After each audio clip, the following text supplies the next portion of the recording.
Tonight, we revisit one of the most unsettling disappearances in modern history. A man who broke out of the most secure prison in the country, hijacked a commercial airliner during a storm, jumped into a black sky with a stolen parachute, and vanished for 40 years. No evidence. No conclusive sightings. Just a ghost story wrapped in fear, wrapped in mystery, and wrapped in a truth far stranger than the legend itself. This is the story of Elias Mercer, a man who didn't just escape prison, he escaped the world. Before he became a myth, before he became a shadow in the tree line, Elias Mercer was a man. But not a normal one. Born in 1949 in a rundown corner of New Haven, Connecticut, Elias grew up quiet, brilliant, observant. Not the kind of kid teachers worried about, the kind they quietly feared. He was the child who watched everything. The child who rarely blinked.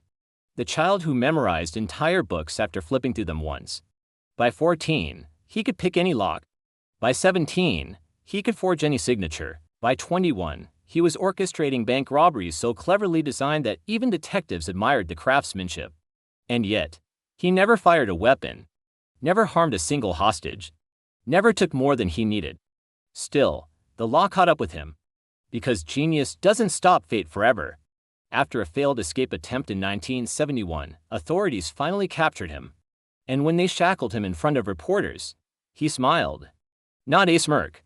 A calm, confident smile, as if he already saw the ending. The judge sentenced him to life in Blackstone Maximum Security Prison, which one reporter famously described as the place hope goes to die. But hope didn't die for Elias Mercer.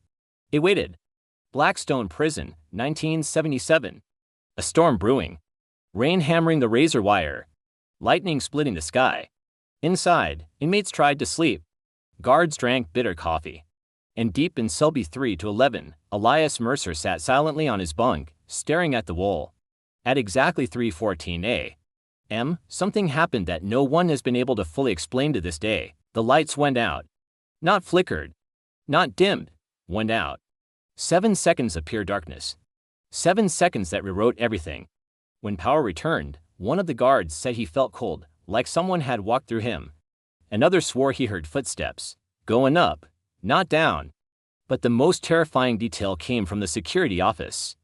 When the cameras rebooted, cell B 3 to 11 was empty. Not disturbed. Not broken into. Just empty.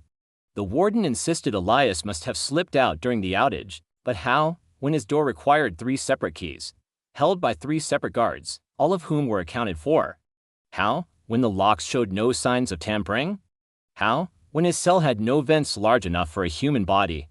7 seconds. 1 missing man. 0 explanations. The legend of Elias Mercer had just begun.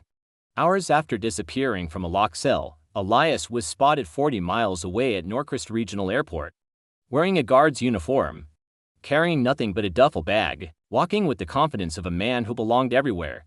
A TSA officer later described him. His eyes were wrong, too calm, like he'd already seen what was about to happen. Elias boarded Flight 603, a Skyhawk 300 bound for Reno.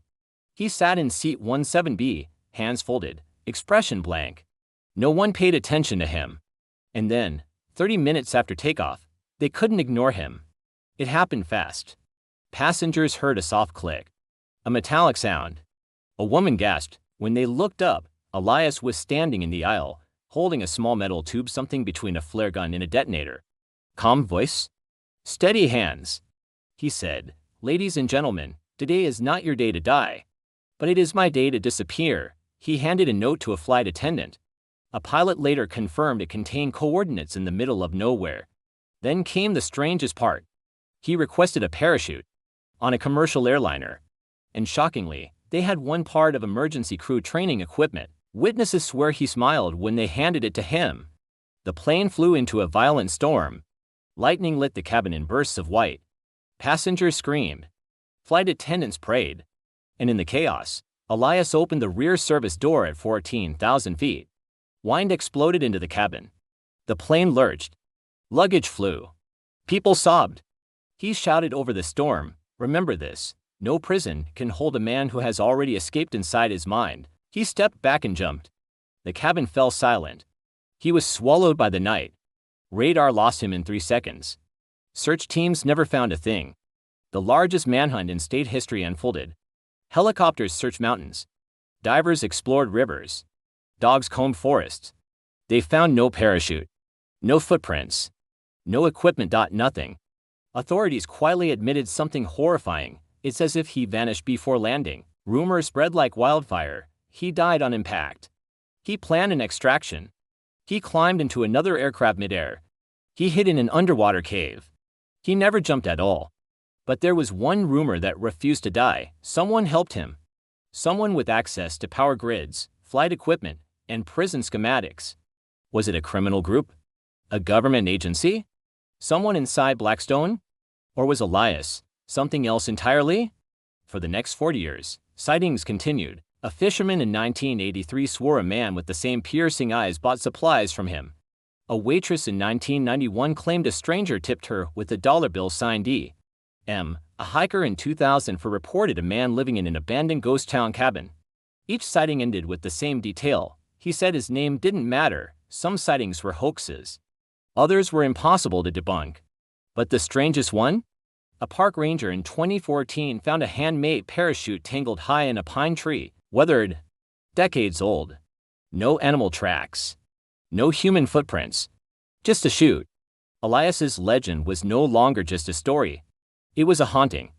Then, on the exact 40th anniversary of the hijacking, at exactly 3:14 a.m., the same time he vanished, the FBI headquarters received a package and marked. No fingerprints. No postage. Just a box. Inside, a cassette tape, a map of the red circle, and a Polaroid of a cabin deep in the mountains. They played the tape. Static. Then a faint, older, shaking voice. If you're hearing this, they're almost here. More static. I didn't escape Blackstone prison. Blackstone escaped me. A scraping sound, a gasp. A whisper. They're coming. Tell them, don't look for me. The tape cut out. Agents stared at each other. Who was they? And why did Elias sound afraid for the first time in his life? Agents hiked 6 hours into the wilderness to reach the cabin from the photo. Inside they found a bed recently slept in, food supplies, tools, a torn parachute, and a journal with pages ripped out. On the wall, carved deep into the wood, "Don't follow." And then, someone outside snapped a branch. Agents rushed out, guns drawn. They saw him. A silhouette of an older man disappearing into the tree line. They gave chase. But like always, he was gone. 2 months later, a forest ranger in the Cascade Mountains reported a strange encounter.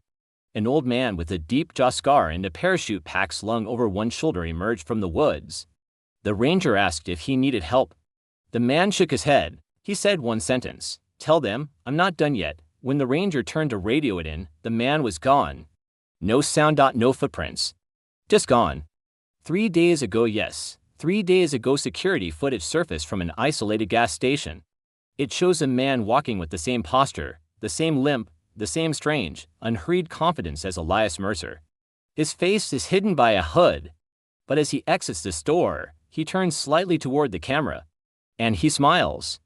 That same calm, knowing smile he had the day he was arrested. A smile that seems to say, "I told you I'd choose where I'm found." The clip ends. Investigators refuse to confirm if they believe it's him, but after 40 years of silence, one thing is clear: Elias Mercer didn't vanish into the sky. He learned to live in it. If you enjoy watching this, please like and subscribe, and I will see you on the next one.